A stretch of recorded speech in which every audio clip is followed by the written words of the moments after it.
Every day, thousands of people walk into the same pharmacy. The parking lot is full. The line at the counter barely moves. Phones ring nonstop with refill requests. From the outside, it looks like a business printing money. But behind that counter, something strange has happened. Many of these same busy pharmacies are losing money. Some are barely breaking even. Others are closing down completely. This isn't a small trend anymore. Thousands of pharmacies have shut their doors in just the last few years. Not because customers stopped coming, not because demand disappeared. The real reason is hidden inside how pharmacies actually get paid. And almost nobody outside the industry understands it. Today, we're going to open up that hidden machine. We're going to show you why foot traffic doesn't equal profit here, and why running a pharmacy might be one of the most misunderstood businesses in the world. On the surface, owning a pharmacy looks like a dream business. Healthcare is recession-resistant. People need medicine, no matter what the economy looks like. Pharmacy feels essential, almost immune to hard time. It also feels respected. Pharmacists are trusted professionals in their communities. Many people see pharmacy ownership as a mix of medicine and business. It promises steady demand and repeat customers. Prescriptions refill automatically month after month. That creates the illusion of guaranteed recurring revenue. Add in high foot traffic from walk-in shoppers. People come for medicine and leave with snacks, vitamins, and greeting cards. It looks like a business built on convenience and necessity combined. That combination is exactly what attracts new owners. But that surface picture hides a much more complicated reality. Before a single prescription is filled, the costs start piling up. Opening an independent pharmacy is not cheap. In the United States, startup costs typically range from $300,000 to over $1 million.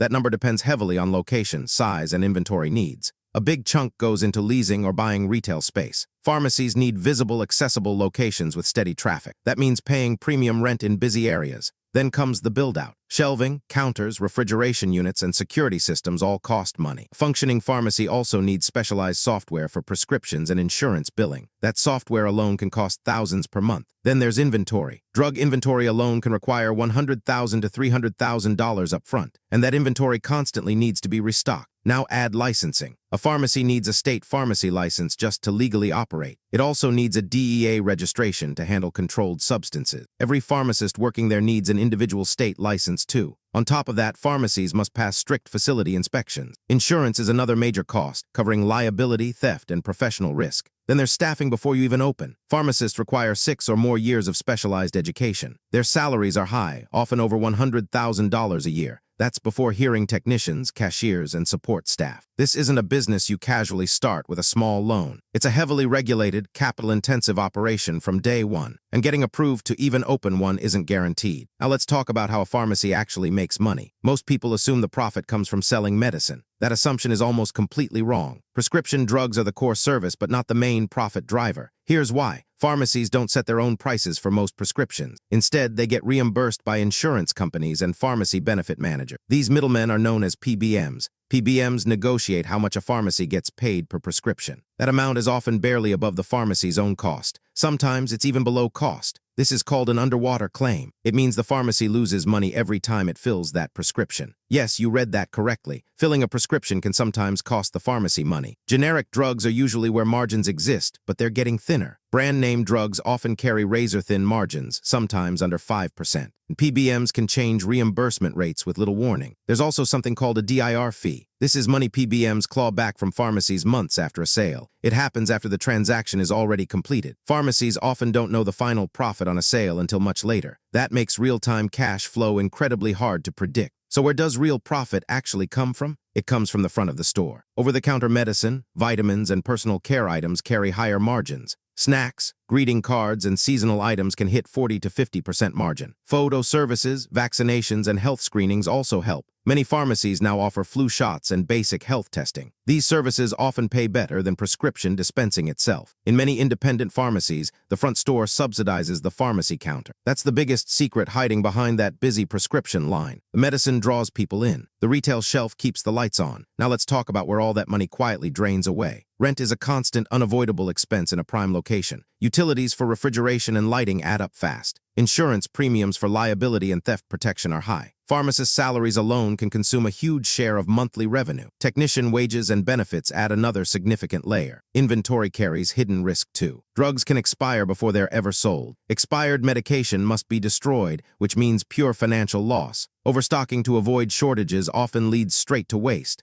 Understocking risks losing customers to competitors instead. It's a constant balancing act with real financial consequences. Theft is another quiet drain on profit. Controlled substances require extra security and monitoring system. Shrinkage from theft or employee error eats directly into margin. Then there's insurance claim reversals. Sometimes a prescription is filled, then the claim gets denied later. That means the pharmacy already paid for the drug but gets no reimbursement. Processing insurance claims itself takes real staff time and labor cost. Every rejected claim needs manual follow-up and resubmission. That labor cost rarely shows up in simple profit calculations. Compliance costs add another layer most owners underestimate. Pharmacies must follow strict state and federal regulations at all times. Regular audits from PBMs can result in unexpected penalty fees. Even small paperwork errors can trigger significant financial clawbacks. Software subscriptions for inventory and billing renew every single month. Maintenance for refrigeration units and security systems is ongoing. None of these costs pause, even during slow weeks. This is why a fully packed pharmacy can still operate at a loss. Busy doesn't always mean profitable in this industry. So why do so many pharmacy owners eventually struggle or fail? The first reason is reimbursement pressure from PBMs. These middlemen control pricing power that pharmacies don't have. Rates can be cut suddenly with almost no negotiation room. Independent pharmacies have far less leverage than large chains. Big chains can absorb losses across thousands of locations. A single independent store has no such cushion. The second reason is competition from mail-order pharmacy services. Online prescription delivery has grown rapidly in recent years. That pulls steady, predictable prescription volume away from physical stores. The third reason is generic drug price competition. As more generics enter the market, per-unit margins shrink further. The fourth reason is delayed and unpredictable cash flow. Because of DIR fees, real profit isn't known for months. That makes planning and budgeting incredibly difficult for small owners. The fifth reason is rising operational costs. Rent, insurance, and labor costs keep climbing every single year. Reimbursement rates often don't rise at the same pace. That gap slowly squeezes the business from both sides. The sixth reason is staffing shortages. Qualified pharmacists and technicians are often hard to find and retain. High turnover adds recruiting and training costs on top of wages. The seventh reason is dependence on insurance networks. If a pharmacy gets excluded from a preferred network, patients leave. Patients often have no choice but to follow their insurance plan. That means loyalty to a pharmacy can disappear overnight. The eighth reason is regulatory risk. A single compliance mistake can trigger fines or license issues. That risk exists every single day the pharmacy operates. Put all of that together and the picture becomes clear. A pharmacy can serve hundreds of customers a day. It can look completely essential to its community, and it can still be financially fragile underneath that activity. So is owning a pharmacy actually a good business? The honest answer is, it depends heavily on the model. Large chain pharmacies benefit from scale, leverage, and diversified revenue. Independent pharmacies face a much tougher, thinner margin reality. Location quality plays a massive role in long-term survival. Payer mix, meaning which insurance plans patients use, matters enormously. A strong front-store strategy can make or break profitability. Owners who diversify into vaccinations, testing, and specialty services tend to survive longer. Owners who rely purely on prescription volume are the most vulnerable. This is not a passive investment business. It requires constant negotiation, compliance, and financial monitoring. It rewards operators who understand insurance systems deeply. It punishes owners who assume prescriptions alone will carry the business. Costs, margins, and outcomes vary by country, city, and regulation. They also depend on operator skill and supplier relationships. But one truth holds steady almost everywhere. A packed pharmacy is not automatically a profitable one. Behind every full parking lot is a fragile financial balancing act. The real business isn't just selling medicine. It's surviving the system built around how that medicine gets paid for. And that hidden system is exactly why pharmacies can stay busy, yet still shut down.